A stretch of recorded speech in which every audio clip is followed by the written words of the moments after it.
Imagine Clara standing amidst what was once her burgeoning dream.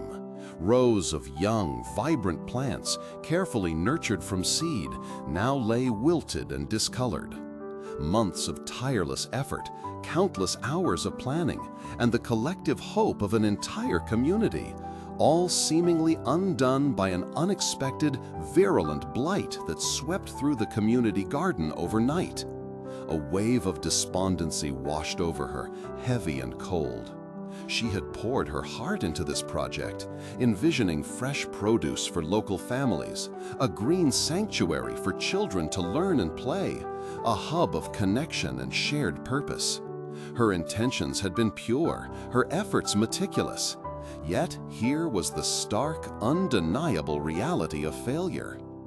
It's a familiar ache, isn't it? That bitter taste of disappointment when our sincerest efforts, our noblest intentions, don't culminate in the outcome we envisioned. We strive, we plan, we act with the best of motives, only to be met by forces beyond our control, leaving us with a sense of futility, perhaps even shame. In those moments, it's easy to feel as though our worth, our very goodness, is inextricably tied to the success or failure of our endeavors.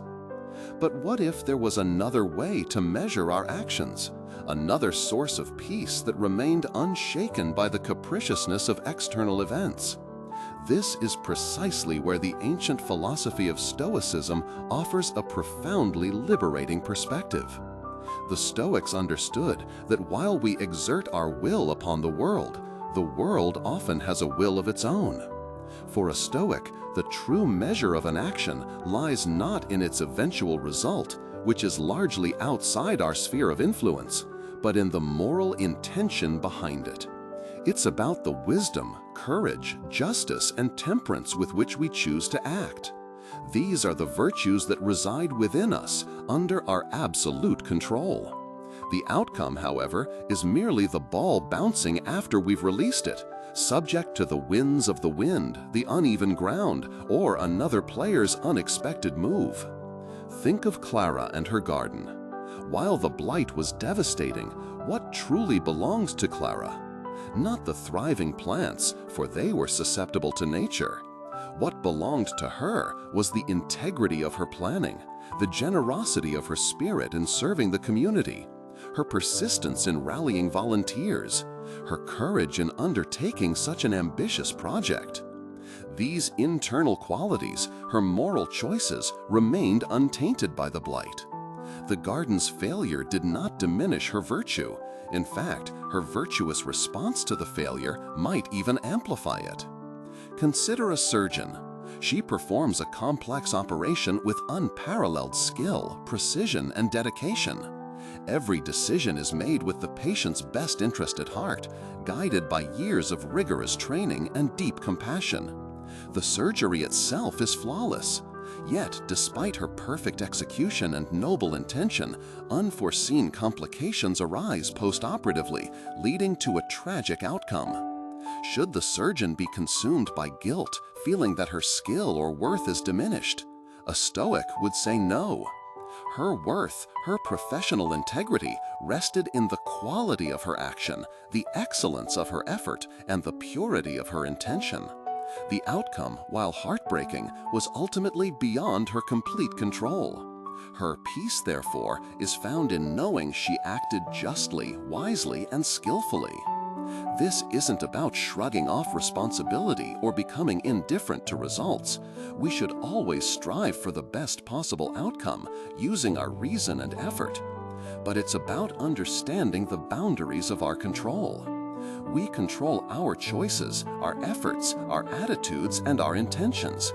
We do not control the weather, the economy, other people's reactions, or random misfortune. When we internalize this distinction, a remarkable shift occurs. The sting of failure loses much of its power. We learn to detach our self-worth from the capricious whims of external events. We can look back at our actions, even those that ended in disappointment, and find peace in having acted in accordance with our deepest values. We can say with clear conscience, "I did my best. I acted with integrity. I chose wisely. And in that simple affirmation lies a profound sense of tranquility. Clara eventually didn't dwell on the withered plants. She acknowledged the disappointment, certainly, but her focus shifted. She remembered the collective joy during planting, the lessons learned about soil health, the resilience of the volunteers who offered to help her clean up. Her peace came not from the harvest she didn't get, but from the person she had been throughout the process, diligent, compassionate, and unwavering in her commitment to serve. This, then, is the profound peace that Stoicism offers, the peace of knowing that your worth is inherent, not contingent. It's a peace derived from aligning your actions with your highest intentions, choosing virtue not for its reward, but for its own sake. It's the quiet strength that allows you to face any outcome, knowing that you have already succeeded in the most important arena of all, the arena of your own character. So, as you navigate your own journey, when faced with an uncertain venture or a goal that feels daunting, remember the power of intention. Focus on acting with wisdom, courage, justice, and temperance. Do your utmost, give your all, and then release the outcome to the universe.